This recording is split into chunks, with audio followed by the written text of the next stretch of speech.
This is the Nothing But Bucs podcast. Now, here's your host, TJ Rives.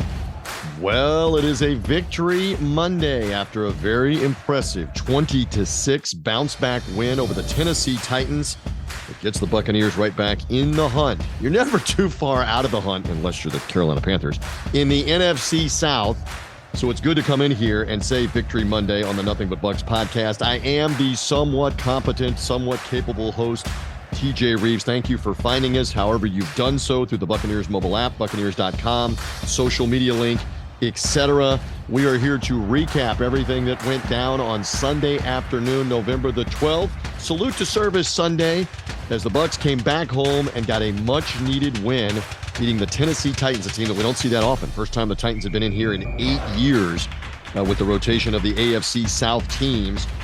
But you get it done, 20-6, impressive on both sides of the ball for 4 quarters. A lot to talk about, a lot to go over with the highlights, with the post-game interviews that I did with the likes of Baker Mayfield, Lavonte David, Coach Todd Bowles, etc. Plenty on the plate here. And even a special guest, my friend, my colleague, Paul Stewart, who is the unofficial historian of the team with the BuckPower.com website, based out of near London, England, as he has been for the last 40 years of love for the Buccaneer franchise. Paul has made his way to the United States. Midweek last week was in the house at Raymond James Stadium for the win, for everything that went on with the Bucs and their victory. So we will hear from him. I mean, there is no more thorough, devoted Buccaneer fan anywhere in the world. Forget just in the Tampa Bay area or in the region, in the Central Florida region. Gets no bigger than that guy. So I'm anxious to talk with him, including the detail on his site for all the players, all the game recaps. And he had a lot to compile from this game yesterday that we're going to get into in a few minutes. So again, thank you for finding us. By the way, you can subscribe in podcast form, Apple Podcasts, Spotify, wherever you get podcasts, or just find us through the Buccaneers mobile app. We are here the day after games, each and every week, here through the end of the season. And that will be on Mondays, because as it stands right now, all the games are Mondays. Again, they can start flexing games to a Saturday or flex a game. Believe it or not, they can flex a Monday night game out of Monday into Sunday and put a Sunday game on Monday night. Now, I'm not saying it's impossible, but it's highly unlikely the Buccaneers would have one of those games. They just don't have a big enough marquee opponent after this San Francisco game where you would say, ooh, the Bucs need to be on Monday Night Football, like the Dallas Cowboys always seem to be on Monday Night Football, or like the pick one, the Pittsburgh Steelers always seem to be there. The Chiefs with Mahomes always seem to be there on Monday Night Football. Or for God's sake, stop showing the New York teams in the primetime games and on Monday Night Football. They're both horrific on offense. Enough with the Giants, enough with the Jets on Monday Night Football in particular. Now, we know the Sunday night game can be flexed and move forward and backward. It is interesting that when the Bucs are playing the New Orleans Saints late in the year on New Year's Eve, I don't know if they're going to have a Sunday night game. I haven't looked that far ahead in the schedule on New Year's Eve for that upcoming, week 16 or week 17 matchup, the 16th game. But that Bucs Saints game might be intriguing enough and might have something on the line. Again, not major markets, not Dallas, not New York, LA, Chicago. So it's not likely the Bucs are going to have any more games moved. But the only way that this recap show, would not be on Monday after a Sunday game is if there's a Monday night game moving forward. Now, remember, last year, the wild card playoff game with the Cowboys, much as we don't want to remember that because Dallas won and ended the season and ended the career of Tom Brady. As much as we don't want to talk about that the playoffs could be on a Monday night for Monday Night Football, there's now a Monday Night Football playoff game. So anyway, Nothing But Bucs would be here after the game, recap with the highlights, with the interviews, much more. And we're glad that you're with us, Buck fans, however you found us, however you're consuming this recap podcast. And I know I have heard from dozens and dozens and dozens of you through messages, in-person contact. People see me at games. People see me around town, that they love to get the full highlights here from Gene and Dave off the radio. They love the interviews, all in one package, all in one place, the day after the game. So glad that you found us. Glad that you found us for this latest episode. All right, let's get into it. As I mentioned, the Tennessee Titans, we don't see them that often in the regular season. It had obviously been since 2019, the last time that we had played the Titans. That one in Nashville. Now you come back around and you get a rookie quarterback in Will Levis who Tennessee drafted in the second round. Interesting, they had also drafted a quarterback, Malik Willis, out of Liberty University a couple of years ago. It would either one of them be the heir apparent to Ryan Tannehill. Apparently, it will be Levis that gets the bigger opportunity right now in this season. Levis, a big body at 6'5", the physical 240-pound quarterback. And you knew for the Bucs after last week with rookie C.J. Stroud at quarterback for the Houston Texans and the way that he just, let's be honest, he roasted the Buccaneer defense and secondary in specific. You knew the Bucs would come with a different game plan against this rookie at home crowd involved. You knew with Derrick Henry being able to bulldoze you, running the ball, that the Buc run defense would have to be good. And man, it was good in this game. And the pressure, the aggression, the blitz that you're going to hear in the highlights, that was a big factor. That was enormous as the game wore on, that Tennessee just could not get anything going offensively. And here was the other big thing, and we saw this in Houston. The Bucs began to put touchdowns on the board, distance themselves from the Tennessee Titans yesterday, especially in the second half. Then you can really pin the ears back defensively. And that's what the team was able to do. Eventually make a 17-6 game into a 20-6 game, run the clock some in the fourth quarter, and just keep coming after Levis with sacks, with turnovers, etc. And you're able to get the win. All right, so we're going to get into the highlights now for this matchup. Again, it was hot down on the field for November the 12th after all the ceremonies before the game with Veterans Day weekend. And, of course, such a military presence with MacDill Air Force Base and Central Command at MacDill here in West Central Florida for the United States Armed Forces. It was neat to have all the pageantry and on behalf of families and friends of all the veterans that, by the tens of thousands, hundreds of thousands that are in our area, the state of Florida, hundreds of thousands all over the country, millions all over the country, active duty, but family members, extended family, friends. It's just neat to recognize the service members and let us not. Let's go. This happened many years ago. We started including the first responders, police, firefighters, paramedics, etc. In terms of service, I include all of them. I realize it's a military holiday with Veterans Day that goes on, but the salute to service mantra that the NFL has and that a lot of us enjoy, that comes out of everybody that serves. Whether you're talking about police officers, whether you're talking about people putting out fires as firefighters, paramedics saving lives in the field with their medical attention, the Coast Guard guards the coast with the boats and the planes and the helicopters. We love all of this for salute to service. So it was neat to be part of that in the pregame and the flyover, etc.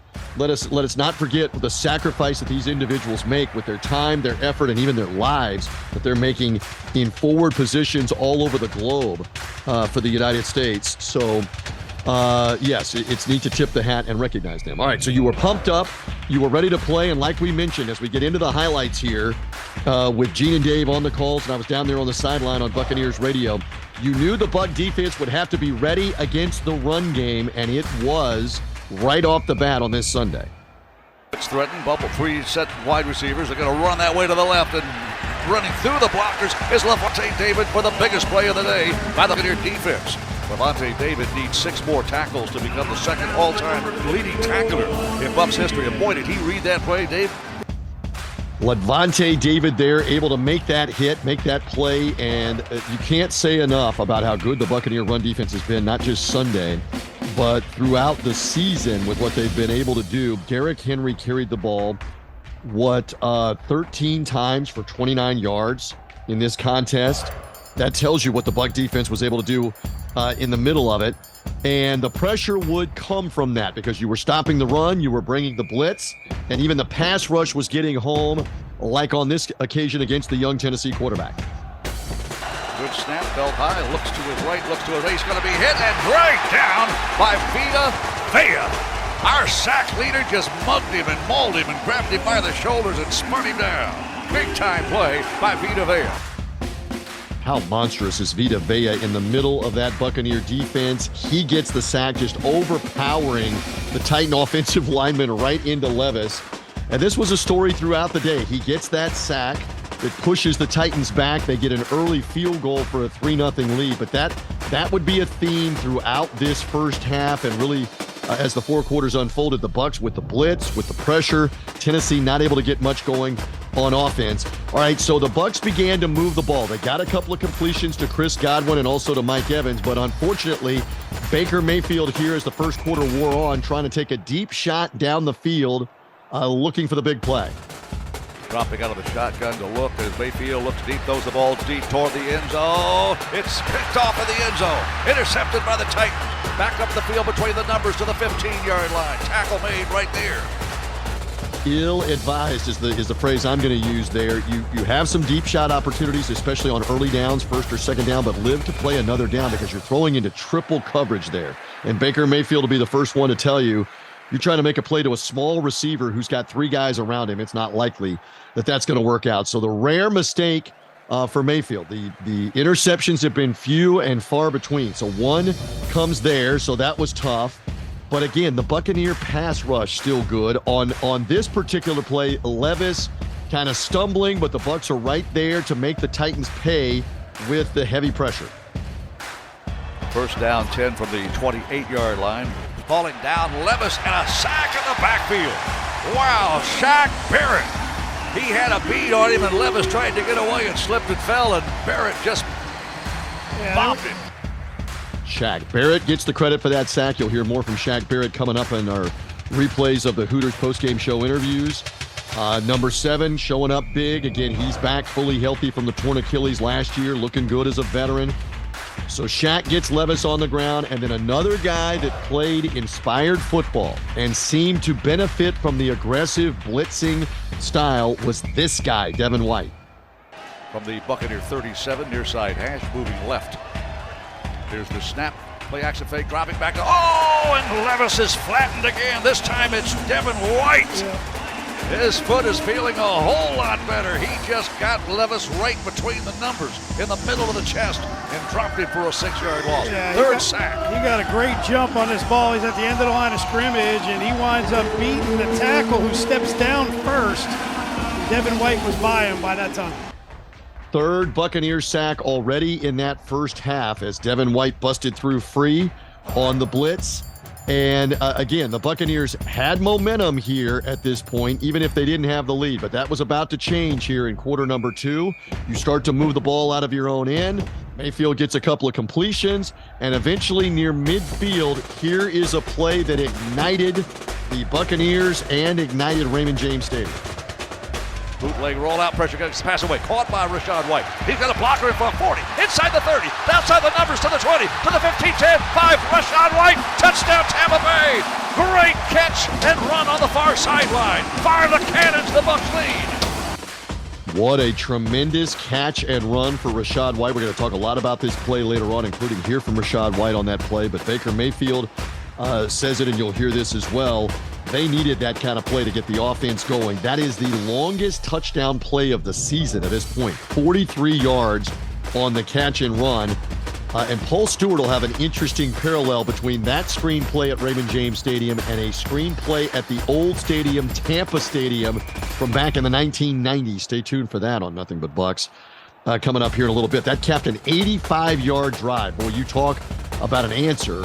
An 85-yard drive on that play that set things up for the Buccaneers to take the 7-3 lead. They go into the locker room. Interesting at the end of the first half. Bucs had the ball, maybe trying to get a field goal. Baker Mayfield is trying to scramble. He gets hit. He fumbles.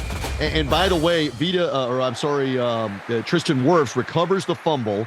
So we knew the whole situation from the end of the Houston game last week, where the only guy in the last 2 minutes that can advance a fumble is the fumbler. So even if the ball were to go into the end zone and the Buccaneers had recovered on a fumble in the last 2 minutes, it's got to go back to the spot of the fumble unless the fumbler recovered it, in this case Mayfield. Now, interesting that for the referee, Alan Eck, and his crew yesterday, this was the same situation as the end of the Texans game with a running clock and a replay review from the command center. There should have been a 10-second runoff or a Buccaneer timeout at the end of the half. So this was something that was administered incorrectly by the officials. I know I speak a lot on the officials, but they've got to be consistent. They've got to get this stuff right. And they've got a command center in New York talking to them all the time. When you're seeing these huddles and you're seeing the conversation going on, that's them talking to New York about how to officiate plays. So in that instance, you would have wanted the 10-second runoff because the next play is going to be a third down. I kept wondering, is Tennessee going to take a timeout to try to leave themselves some time because they knew they were not getting the ball to start the second half. They got the ball to start the game and had the field goal drive. But Mike Vrabel chose not to use a timeout there with the running clock. Third down play. Buccaneers don't get the first down, don't end up getting a field goal out of this, and neither team took their timeouts at the end of the half. Both teams with 3 timeouts. Now, the Titans were backed up by the punt inside their 15-yard line, so they weren't going to take any chances. But again, Todd Bowles didn't use any of the timeouts, neither did Mike Vrabel. So we go to the locker room, and the coach was saying to me, live on Buccaneers radio, going to locker room, hey, the Rachaad White play is spectacular, and the defense has just got to keep the pressure on the young quarterback. Keep after him, stay after him with the blitz, the mix of the blitz, and the stunting pass rush, etc. It was all in sync in that first half, and it needed to stay in sync in half number 2. All right, let's listen in here as the Buccaneers get it going to start the second half, including this big pass play as we return to the highlights with Mean Gene. Sidecar right, shotgun look, third down 10. Mayfield looks upfield, throws a deep bomb toward Evans. He makes a diving catch inside the 10-yard line. He gets up, he's down by contact at the 7. Baker Mayfield with a bomb. It's officially a 43-yard catch and run for Mike Evans on that particular play, and I know he had a drop near the end of the first half on that final drive that would have been big had they been able to make the play. And then we know what happened after this. You move into the red zone, and Evans is wide open on a great out fake, cut back inside move. Baker Mayfield puts the ball right in there. He didn't throw the fastball, but he put it right in there. And Mike Evans takes his eye off of it, bobbles it, doesn't catch it.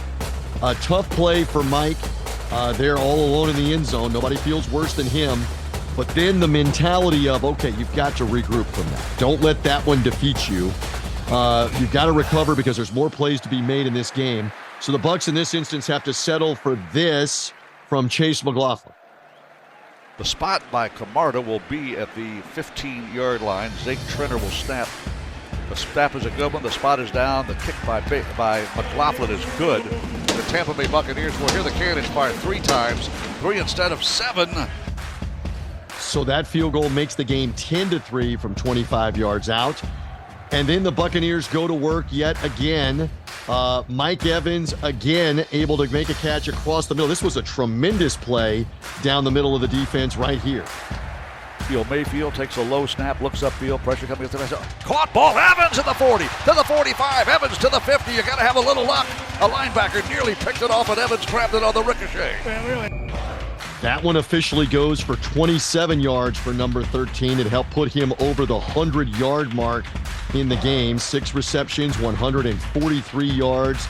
Again, up over 11,000 yards in his career, surpassing Chad Ochocinco Johnson on that list. 87 touchdowns in Evans' career. In fact, why don't we play touchdown number 87 here from Baker Mayfield coming across the middle? Palmer and Evans to the left. Here's Mayfield. Shotgun look. Looks right. Now back to his left. Those toward his left. Caught ball. Evans at the 5. To the 3, 2, 1. Touchdown Tampa Bay. There you go. Fire the cannons. Mike Evans. It's officially a 22-yard touchdown on that one. Again, his 87th career touchdown. It is the second time this season that Evans has gone over 100 yards. 35 times now he's done it in his regular season career. And he also has 23 games with 100 or more yards and a touchdown. That's the 5th most in the NFL since Mike came into the league 10 seasons ago, 2014. What a weapon and what a bounce back for him. And you're going to hear Baker Mayfield talking about, hey, feed that guy. Go back to him. Let him shake off the drop ball. That's exactly what you do. And now it's 17-3. This is what I was saying a little while ago. You could really pin your ears back in this instance and get after the Tennessee Titans. And that's exactly what the Buccaneer defense would do with the pressure knocking Levis down, forcing him to make ill-advised throws. Lavonte David very nearly had an interception, couldn't hang on to it on a leaping play. You're going to hear him talk about that in a few minutes. But eventually the Bucs pass rush would get to Levis again here in the fourth quarter. Takes the snap. Levis looking, has protection, now breaks down. Gets a pass away at the last ball. Floating ball. Well, it's picked off at the 30-yard line. Winfield, Antoine to the 45, to the 50. Winfield inside the 45 to the 42. And the Buccaneers finally get a catch on an interception. How about Antoine Winfield? And because of that ill-advised throw, Antoine Winfield Jr. gets his first interception of the season, had 3 other fumble recoveries. Winfield has been everywhere in the back end of the defense and in the offensive backfield throughout the season.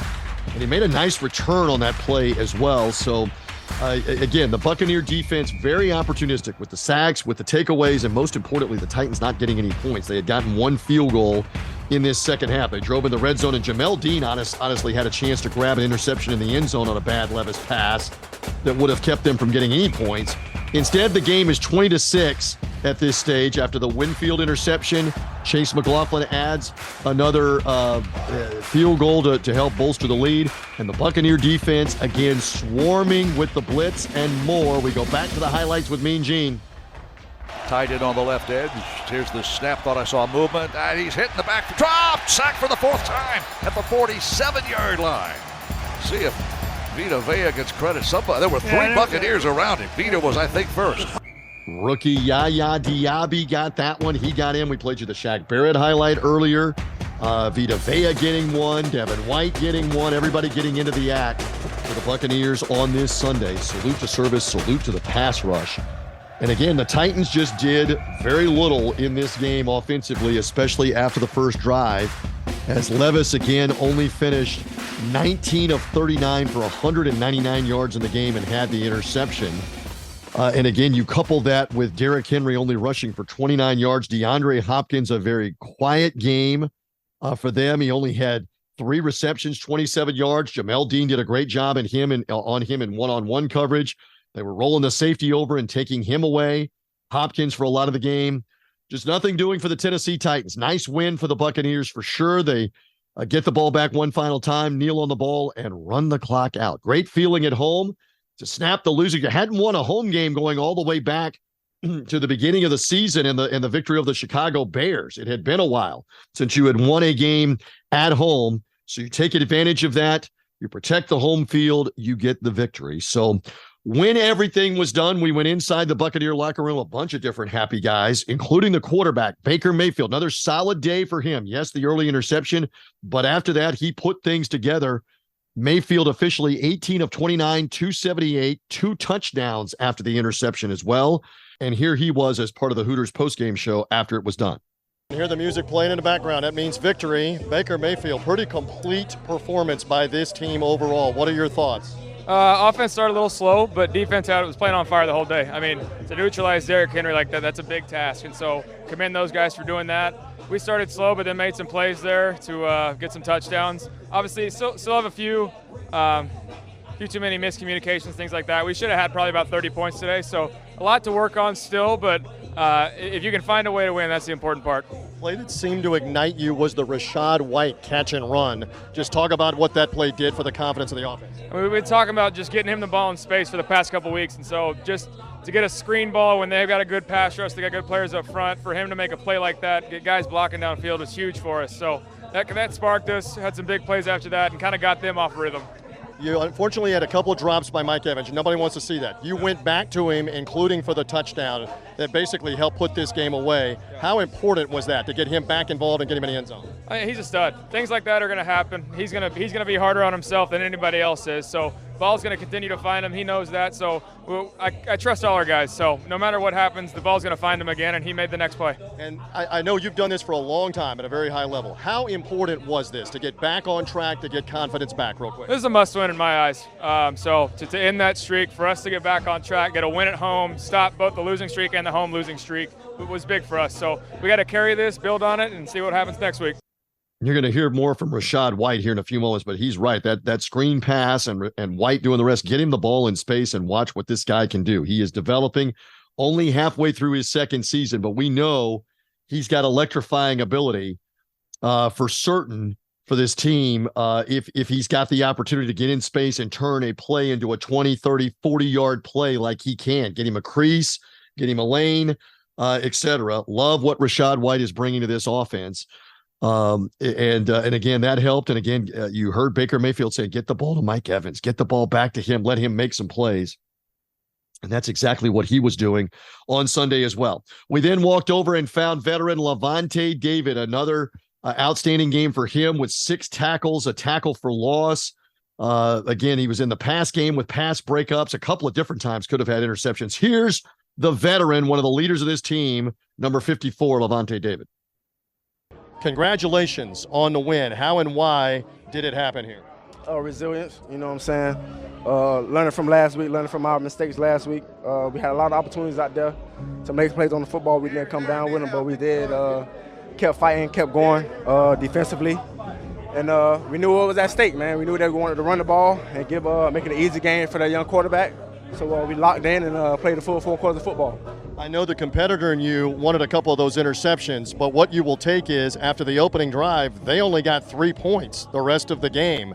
What did you do, in particular, blitzing and pressure? How big of a key was that? Not want those interceptions. I need them. You know what I'm saying? We got goals that we're trying to reach on this defense, and me dropping interceptions ain't going to contribute to those goals. But all in all, man, great defensive performance. You know, great turnaround, doing a great job, man. Everybody playing aggressive, playing good football. You know, getting guys going. You know, Devin had a sack, a couple other guys had sacks. So we definitely get something that we definitely could build off of. You know, we're gonna go watch the film tomorrow and then learn from them to get ready for our next opponent. 4 sacks, I believe, officially. May have been 5, and the interception. Just one more. I just said this to Baker Mayfield. You've been doing this for a long time at a very high level. How important was it to have this kind of performance today and get back on track? Oh, very important, very important. We know what type of caliber football team we are. You know, some games that we did let slip away. But today we put together a full 4 quarters of dominating football. Offense did their job, special team did their job, we did our job on defense. And complementary football was able to get out a win. That's the most important thing. 20-6, the Buccaneers, an impressive performance. Again, when you consider the Titans had 5 first downs on the opening drive, Buccaneer defense bent but didn't break, held them to a field goal, and they basically didn't do anything the rest of the game. 1 more field goal for the next 3+ quarters. Kudos to that Buccaneer defense and the job that was done there. Let's hear from a happy head coach as we joined him chronologically after his postgame comments to the media. Coach Todd Bowles with us on our Hooters postgame show on 98 Rock and our Buccaneers mobile app and the Buccaneers stations. You had to believe he would be happy. He was happy with what he saw Sunday. Pretty complete win. That's me saying that. I think most people want to hear what you have to say about it after it's done. What are your thoughts? I thought it was a hard-fought win. I thought the guys played hard and for the most part played mistake-free football, and we made plays. We just didn't look at the scoreboard, and we kept our head down, and we got after it. I know you love the defensive side of the ball. Let's begin there. They get an opening drive where they had 5 first downs and a field goal. For the rest of the game, they did not have much else. What was different for the last 3.5 quarters from your team? We made 2 mistakes early. Once the mistakes went away, these guys settled in, understood the assignments, and I think they executed very well. If we learn how to catch, we can get a lot more turnovers. You certainly seem to bring a lot more pressure today. I don't know if it was maybe the same ratio, but your pressure was also getting home. How big a factor was that on the young quarterback Levis? Well, it was huge when you're playing some coverage in the back, getting to them early and letting them see the rush, and those guys, at least if not sacking him, affecting where his feet were and the way he moves, and what he saw was big for us. A big play, not the biggest, but one of the plays in the first half that really got you rolling is the Rachaad White catch and run. Again, it's on the opposite side of the field, but you had 2 or 3 players downfield. Robert Hainsey's 20-plus yards downfield throwing a block, and it's not only a big gain, it's a touchdown on that play. Tell me more about the importance of it in the first half. It was a great call by Dave. We caught him in a blitz, so everybody was coming on that side. Baker did a heck of a job getting it out and getting it into Rashad's hands. I think he threw a sidearm, and once he caught it, there was literally nobody there, and Rashad just took off and ran. The lineman ran with him. You know, as this game wore on, you clearly were playing some field position, and then you got a big touchdown drive and eventually got the ball to Mike Evans. I know he's frustrated that he didn't catch the one earlier, but he caught the one later, and it put you up at that point by 14 and put you in a great position to win the game. What about the bounce back for Mike Evans? Mike's our bell cow. He's one of our bell cows, and we know if he drops one, he's going to come back and get 2 or 3 more. And he came back for us. He's mentally tough. We're going to go right back to him. If he makes a mistake, he doesn't make many, but when he does, he makes up for it double time. Speaking of mentally tough, how mentally tough did your team have to be this week after what happened a week ago? I know it's easy to say, put it behind you, go play the next team, but how mentally tough did they have to be, and how proud are you of what you saw? Extremely. We preached it all week like we've been preaching it. It's mind over emotions at this point. We got to make sure it's we instead of me. They did a good job understanding that this week. Was there anybody else that kind of stood out in this game? I have a couple of other thoughts, but anybody to you that stood out immediately after it's over? Marquise Watts did a heck of a job coming in his rookie time. You didn't really see Dean and Zion make a bunch of plays, but they did a heck of a job on the wide receivers. I thought Rashad did a heck of a job there. Those guys all the way around. Baker had a good ball game, minus the 1 pick. A lot of guys just off the cuff I thought played very well.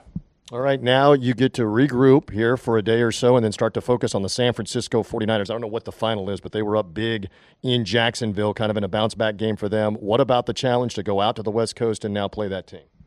Big game, talented team. We know they're talented, but we got to focus on us. We just have to focus on the things we do well and limit the mistakes, and we'll be in the ball game. And the key, folks, is you're right back in the hunt right now with a 4th win. As ridiculous as it may sound halfway through the season, this division is not very good as everybody anticipated, and a 7th win and 8th win will make you very relevant. You can't get to 7 or 8 until you got to 4. You got to 4 on Sunday. Now you want to be in range. You want to win them all, but you want to be in range late in the year with a 7th win and 8th win to come down the stretch with the Jaguars at home, the Saints at home in the second to last game, and then at Carolina to win the 8th game, win the 9th game, have a chance to win the NFC South, go head-to-head with the Saints and the Falcons again with a chance to win. So we're excited about all of those things, and the coach is excited as well with the job that they were able to do. All right, back inside the Buccaneer locker room, let's hear from one of the heroes, Rachaad White. How did he make it happen on that screen pass and take it to the house? Let's hear from him now.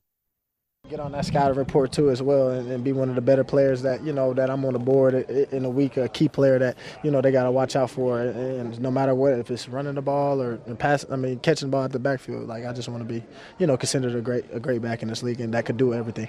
Rashad, we're live here on Buccaneers Radio as well. You may have already answered this, but I don't think you're going to get tired of talking about 43-yard catch and run screen pass for a touchdown. Describe what you saw and did on the play. I mean, for me, it was just simple, man. Coach called the play with an alert on it, man. The defense gave us a certain look that we liked it. Bake, was saying that we're good. And after that, we just, we knew that we was good. We trusted it, and I seen how the defense aligned the look, so I was just trying to make sure I escaped the best way I can on screens. You don't ever want to get caught up. So I didn't get caught up. Caught the ball, turn around. I just see my big guys with a lot of effort, so I knew I needed to give a lot of effort when I catch the ball and run. And I just followed them guys, man, and they just led me to the promised land. Robert Hainsey was one of those guys who's some 20 or 25 yards down the field. In those moments, I always love this. Are you thinking what you have to do, including maybe diving to the end zone, or does instinct take over at about the 20 or the 15 and you're not really thinking anything? Honestly, instinct just take over. You just kind of see, I seen the safeties have a good angle, so I just try to keep running and things like that. And I knew he would be able to probably get a little hand on me, so I just wanted to put a little extra effort just to get in there instead of giving them a chance to be able to make a stop on whatever, the 1 or the 2. I just knew I had a great opportunity to get in there, so yeah, just instinct. The offense began to click today. You had 37 points last week. What's been better the last couple of weeks of getting this offense going that you can build on for the second half of the season? I think us just all coming together, honing in. Coach Bowles giving a speech, Coach Canals giving their speeches, all the coaches rallying together, staying together, sticking together, and then all the players sticking together every week, enjoying the opportunity and being blessed that, with the job we have. But other than that, man, I just say, sticking together, trying to keep the penalties down, man, honestly. And winning is the most important thing. You got it done here today, and now you get ready to go play the 49ers off a win. Sounds good, right? Thanks. Appreciate it, boss. There you go. It remains through 9 games the longest touchdown of the Buccaneers season, 43 yards on the catch and run. Paul Stewart again is going to have more on that catch and run by Rachaad White and what it reminded him of in Buccaneer history from buckpower.com. I look forward to Scoop's conversation with me coming up in a few minutes. Let's continue from the postgame interviews here on our Nothing But Bucs podcast and the comments of the players. Shaq Barrett, part of that defense that came to play, the front 7, aggressive, as we keep using that word. Here was the guy now wearing number 7 this season, about the pass rush. Last week, we all know, like, it was unacceptable, and we know we was better than that, and we came in the week of preparation, preparing that way, focusing, locked in, like we've been doing, but it was an extra emphasis on everything this past week, and we was actually able to come out and execute it this week, and it just feel good. It just feel good to see it come together like that. Shaq, we're live here on Buccaneers Radio. We didn't hear the beginning of the question and the answer. How important was the blitz today? Because it seemed like you did a lot of that today. Oh, yeah, we got after them a lot. I feel like we played a pretty aggressive game, and we was able to hold it down back-end-wise, pressure-wise. So everything was, like, working hand-to-hand like the way it's supposed to work with our team. Rush, get there. If Rush don't get there, we still can affect the quarterback for the coverage hold him so the Rush can get there. It was like this was one of our better games we played all around. They got an opening drive where they had 5 first downs. They got a field goal. After that, they didn't do much the rest of the game. What, if anything, was being said to lock it down really from the middle of the first quarter on? It wasn't too much need to be said. Like, it was just like some little, like, they just had a nice drive on that. We just 5-6 yards here, 6-7 yards there. But we was able to start getting pressure on the quarterback, and they started playing tight on the back, and like everybody was doing their job today. And that's what it looked like after that first drive, like you said, when we gave up about how many yards we gave up on that first drive, like 60 yards, something like that. Yeah. Then we was able to lock in after that, and but we're still gonna have to get better and not give up that first drive like that. And you are a veteran, so you know this, but you can potentially kickstart a season. It's one game, we understand that, but you can kickstart a season from this point off of this kind of performance, right? Oh, yes, sir. And that's our goal. Take it 1 week at a time, but use this as the building blocks for the rest of the upcoming weeks. We know. We got the guys. Coach Bowles said we got everybody in the room that we need. Like, we don't need no extra people. When we good, we set with everything that we got. We just got to come out here and just put it together. Just stay mentally locked in the whole game. Well, you keep going over the numbers of what this defense was able to do. Tennessee just 209 total yards and 6 points. That was the second fewest yards allowed this season. The 6 points is the fewest points allowed since the opening night win in Dallas at AT&T Stadium last year when you won 19-3. That's how good the defense was. By the way, the 20 total yards, I may have said 29 earlier, 20 total yards for Derrick Henry from scrimmage in the game is his lowest total in any game going back to 2017. Hello. The defense, 10 tackles for loss, 4 sacks, very impressive in this game. Again, give credit where it was due. Shaq Barrett, by the way, who we just heard from, 4 sacks now on the season, 58.5 in his career. Give Shaq a lot of credit, and Devin White also gets the sack and also had 7 tackles in the game. He was aggressive despite hurting his leg earlier in the game. Antoine Winfield also with 7 tackles in this contest. Defense all over the field for the Tampa Bay Buccaneers to get the win. Old school type win. Sometimes you got to win them like that. You had 37 points the week before, and that wasn't enough to win because the defense didn't do enough. The defense did enough in this week's case and in this game's case. All right, as mentioned, let's get some more perspective on what happened at Raymond James Stadium Sunday. A different accent, a different voice, but we're going to explain why. And I always love his historical insight and analysis.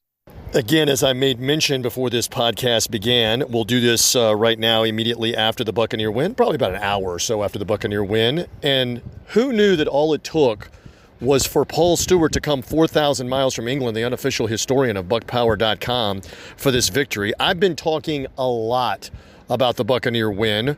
First of all, it's been great to have you around and doing stuff, socializing, being around the Buck game here on Sunday as we're doing this. What are your impressions here with the Buccaneers snapping a 4-game losing streak? Well, like you said, TJ, it was the end of a 4-game losing streak, and we needed that. And some of the players were saying that in the locker room afterwards, that we needed it. And obviously, it was a lot easier for you to do interviews today. A winning locker room, and I've been in sport long enough, is better than a losing locker room.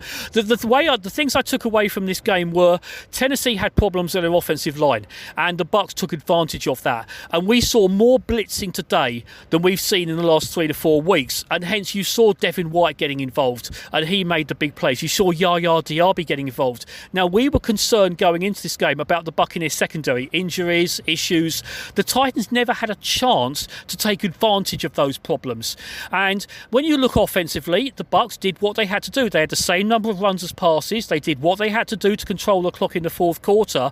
And the play of the game, the screen pass to Rachaad White with a tremendous block by Robert Hainsey, and I've just been on the show talking about that. I said that was the second best screen pass touchdown I've seen in Buccaneer history. The other one, Warwick done against Miami, 1997. I was there for that one. Hey, whenever we want a big screen pass, I just need to be in the stadium, TJ. Amen. And I still remember that night against Dan Marino and the Dolphins, and the old stadium was shaking like an earthquake as Warwick Dunn was running down the sideline on that screen. So that's a great memory for Buccaneer fans to reference. You made mention of the fact that the blitz, it wasn't everything, but the change in philosophy, the aggressiveness, it took Tennessee, I think, out of what they wanted to do. The rookie quarterback was rattled at times by being hit. So that adjustment, I think, helped. What's going to happen the next 8 games, I don't know. But I think a lot of fans can live with, and I want your take, that if you go down while blitzing and taking chances and teams are able to burn it, we can live with that. What is your thought? Yeah, I totally agree. And if we go back to the Saints game earlier in the year, TJ, they realised very quickly Derek Carr did not have the arm to beat them. So they played zone the whole time because they knew that was the way to win. And this is what a good defensive coordinator does. You adjust to the situation. And that's what they did today. They called a different game. They called more blitzes, and that's what we would see. Now, Tennessee came out. They were trying to establish the run. They have a great running back in King Henry. You could have had King Henry VIII and his 6 wives behind there today. It would not have made any difference. They were not going to be able to run the ball. And once you can't run the ball, and hey, Buccaneer fans, we know this, you get one-dimensional. Look at the result, 20-6 Tampa Bay. All right, I love having fun with you on so many different fronts. You've been coming here since the 1980s. What was it like to be around all of this again? From the perspective of you've done it for the better part now of 5 different decades on different occasions. You've come in here, 80s, 90s, 2000s, 2010s, and now 2020s. What was this like, this version like? Raymond James Stadium is now 25 years old. What was it like to come in here and be around this? I was there the very day it opened, TJ. I was at the front row of the 50-yard line for the game against the Bears as a guest of the Glazer family, and that was truly special. To me, TJ, I come over here, it's a vacation. I'm doing the whole package of the beach, the other sports, the golf. It's all part of the enjoyment. And the Bucs, it's a whole big day for me. And it's terrible to say, because it's such a special event, win or lose, I'm going to have a great day. So this is the icing on the cake, if you weigh that they've won the game today. Now, I've seen some awful defeats, believe me, and I've written about enough of them. This was a good win. And it was one of those wins that it gives a smile to every Buccaneer fan. So if you're listening to this on a Monday or wherever you get your podcast from and listen during the week, you're walking around, driving around, working out with a smile on your face because the Buccaneers have a W. And hey, if it's because I came 4,000 miles to see it, I'm happy to do it. If someone wants to pay for me to come back over, let me know. I'll cash the check and I'll be back again. And one thing that people need to appreciate, you're doing this from afar, you're doing this in the UK, and generally speaking, especially the last few years, when you're playing a later Sunday game our time and a Sunday night game or a Monday night game, that's late night or middle of the night for you. How did it feel on a normal body clock, a normal afternoon, to just be able to see a Buccaneer game in the U.S. again? It's new to me, TJ. So for those of you who don't realise, we're 5 hours ahead of you in the UK. So a 1 o'clock game is a 6 o'clock game in the UK. So to us, the NFL is a Sunday night sport all the time. So an early game is a 6 o'clock start. A 4 o'clock game is a 9:15. A Monday night game, that's 1 o'clock in the morning. So what I do is you sort of have a couple of hours sleep, you set your alarm, you wake up, you watch the game, you go back to bed again. It's a badge of honour to stay up and watch it. So to me, yeah, it's been lovely. It's been a whole day, and I look around, it's still only sort of early evening. I've got the rest of the evening to celebrate. TJ, it's something you do. If you're a Buccaneer fan, wherever you are around the world, you make it work because you've got that passion. You bleed pewter and red, so that's why you do it. I love your slogan of every player, every game, everything Bucs on buckpower.com. So brag on how many players, how many bios. Give me some of the facts and figures that everybody can find on the site, because you rattle this stuff off and people have to know it's been a life's work for you. It has. We've had over 100 million hits. Wow. Since Buck Power was launched. And it wasn't just me hitting the refresh button every moment of the day. It's legit around the world. There are now, we've had had 1,311 Buccaneer players. Say that again. 1,311 Buccaneer players all time. Every one of them has their own page, picture galleries, stats, all those details.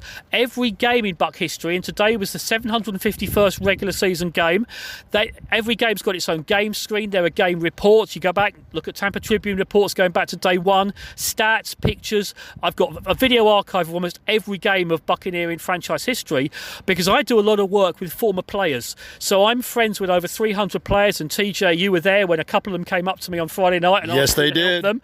Jorge Diaz and Jay Snowden from Tony Dunn's year. I'm going to be helping them out. I help them out with highlight reels, and it doesn't matter that I'm on the other side of the Atlantic. The internet's made the world a smaller place, so I can help people. So this is why with buckpower.com, everyone around the world looks at it. The Bucs use it as a historical archive. Everyone else does, and it means so much that people get in touch with me. Even today, it's crazy. I've had people coming up to me wanting to shake my hand, say thank you, and have their picture taken. I'm just a guy from England who does a website, but I'm a Bucs fan, and I think that's what people love, and I will keep doing it for as long as I can because I enjoy doing it. There's no advertising on the site. I do it because I love it, which is what it's all about. If you've got a passion for something, and Buck fans, we've all got a passion for the team. I've got a passion for doing Buck Power. Please keep visiting it. Please keep enjoying it, and I'll always come up with new ideas for things to put on there. You could not have closed it out any better. A win for Paul Stewart on Salute to Service Day, November 12th, 2023. Thank you for hanging on the Nothing But Bucs podcast. You and I have already had 15 conversations about the Buccaneer game before it's happened, the day it's happened, after it's happened. Now we did it officially on the podcast, and I'll say to the audience at the time we're doing this, now we're going to leave Raymond James Stadium, go get some food, and analyze this game some more after it's over, but it's always good in a win. Good to see you, my friend. Thank you. It's been a pleasure, TJ, and let's keep doing this every year. Let's make it an annual event because I'm happy to do it. Love his insight and analysis. And again, buckpower.com, a phenomenal resource. Paul will frequently be sending me info during the week, things that he's come up with. Even as games are going on, he'll be sending me messages across the Atlantic. Today, messaging data rates did not apply the same way internationally for the Sunday game against Tennessee because he was right there to be able to provide me with some insight and for everything that happened. So, again, buckpower.com. Check it out for everything Buccaneers, every player, every game, everything Bucs. Love seeing Paul here, coming more than 4,000 miles across the Atlantic from England, from Western Europe, here to the United States to watch that win over the Tennessee Titans. So love seeing him. Love the insight. And there you go. This was a great weekend to get back in the race with a victory because the New Orleans Saints were beaten by Minnesota. By the way, the Vikings have now won 5 straight games. That Buccaneer early season win in Minnesota not looking so shabby, huh? With that win. By the way, the Chicago Bears have now won 3 games since the Bucs beat them early in the season too. Some of it against bad teams. I get that. The likes of Denver and the Raiders and the Carolina Panthers the other night. But hey, the Bears did us a favor by beating the Panthers. And then the Arizona Cardinals. Welcome back, Kyler Murray. They kicked the last second field goal to beat the Falcons. And so now you look up and the Saints have 5 wins and the Bucs and the Falcons have 4 wins. You're right there in the thick of it. And you got New Orleans in a rematch game coming later this year at home. Just keep taking care of business however you can. Now, this will be a challenge this week against the San Francisco 49ers, obviously. They destroyed the Jacksonville Jaguars on Sunday. Very impressive. Came all the way to North Florida against a Jacksonville team that had won 5 games in a row. Early start on their body clock. Didn't matter. Didn't matter. Brock Purdy once again looked fantastic. Remember now they had a 3-game losing streak, but give credit where it's due that they came out of that and came to play against what is a good Jacksonville team. And we'll see both of these teams coming up. San Francisco first this week, and obviously the Jaguars come in here on Christmas Eve for the first meeting in Tampa in 8 seasons in the regular season. So we're interested to see what they have. Obviously, later on in the year, we'll see San Francisco straight away. Deebo Samuel was back making plays. Christian McCaffrey can catch it out of the backfield, can run it. An outstanding defense with Fred Warner and a tough front for San Francisco. This will not be easy for the game in Santa Clara coming Sunday afternoon. But I know 2 things. Number one, the Buccaneers have a lot of star players. When you're talking about Evans and Godwin and Wirfs at left tackle, Mayfield is coming into his own at quarterback yet again, very composed. Rachaad White is explosive defensively. Vita Vea, Shaq, Barrett. I'm not trying to leave anybody out. Lavonte David, Devin White, Antoine Winfield, the guys in the secondary Jamel Dean, Carlton Davis, when they are right, when they are playing smartly with a good football IQ and understanding everything they're doing and playing aggressively, there's a lot of talent on this team. There's no reason why you can't play with, hang with, and challenge the 49ers. You absolutely can. Are they one of the elite teams in the NFL? Sure they are. You've already played a couple of those, especially in the NFC, Philadelphia and Detroit, and you were in both of those games. You were not wiped out in either one of them. You just didn't do enough offensively in either one of them. Let's see what Mayfield and the offense can do. Let's see if this defense can build on what we saw Sunday. The 49ers, it's human nature. The 49ers are going to be overconfident. I mean, they destroyed Jacksonville. They beat this Buccaneer team badly a year ago. I know last year. And as much as they're going to say, hey, we're taking the Buccaneers seriously, you know that the talk amongst themselves and the natural human mentality is, hey, we handled these guys a year ago. We're going to handle them again. So we'll see what happens. It's an early start at 1 Pacific time for them, 4 Eastern time for us. We'll be rocking along on the Buccaneers Radio Network at 3 Eastern time from Santa Clara, about 40 miles south of downtown San Francisco. Not actually in San Francisco anymore. We'll be hanging out there this weekend and see what the Bucs have for the 49ers. Did get a win under Dirk Cutter out in San Francisco back in the 2016 season. Let's see if some good mojo rubs off here. I know that was a long time ago, and most of the players on either teams, I mean, Mike Evans and Lavonte David and William Golston were part of that win, but not many other Buccaneers were part of that win back in that 2016 season.